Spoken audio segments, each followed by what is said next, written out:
Let's begin with Gaza. US President Trump has urged Hamas to accept a 60-day ceasefire in Gaza, saying that Israel has agreed to finalize such a deal. In a post on social media, Trump says his representatives met with Israeli officials about the raging conflict.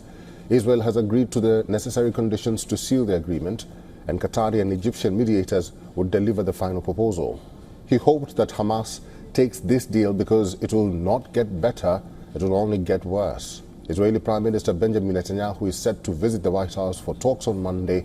Earlier, the US President said he would be very firm with the Israeli Prime Minister when they meet in Washington. Trump also said that the visit by Netanyahu will be a quick celebration of Iran strikes.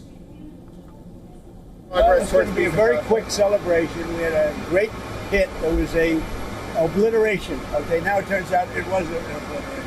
You know, they demean CNN mostly, and the New York Times, fake New York Times. They demean these great soldiers. They went over there 17 hours flying, and they hit bullseye after bullseye after bullseye. It all blew up. Everybody saw it. Israel's campaign continued to rage on, with Gaza's civil defense agency reporting Israeli forces killed at least 26 people on Tuesday. Images released by the Israeli military show what it says are Israeli tanks maneuvering before entering the Gaza Strip. Israel's military says it has expanded its operations to additional areas within the Gaza Strip, killing dozens of Hamas militants and dismantling hundreds of their sites, both above and below ground. Meanwhile, Israel's military says it intercepted a missile launched from Yemen on Tuesday, while the Houthis claim to have also attacked Israel with drones. Following the sirens that sounded, Israelis rushed to shelters in Jerusalem.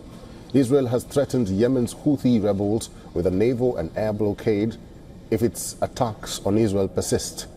Houthi military spokesperson says the Yemeni armed forces carried out an operation targeting the Lord Airport in the area of Jaffa using a Palestine II hypersonic ballistic missile.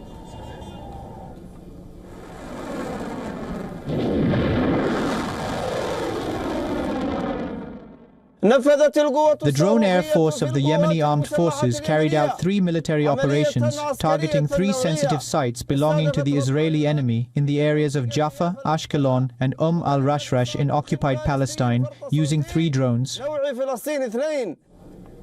Following the interception, Israeli Defense Minister Israel Katz says that Yemen will be treated like Tehran, an apparent reference to the recent 12-day war between Israel and Iran, in which Israel pummeled Iranian military and nuclear sites, as well as targets in the capital. In a post on X, he wrote, "Anyone who raises a hand against Israel will have their hand cut off." After the latest Houthi missile launch at Israel, U.S. Ambassador to Israel Mike Huckabee wrote on X, "Maybe the US B-2 bombers that were used to carry out strikes against Iran need to visit Yemen."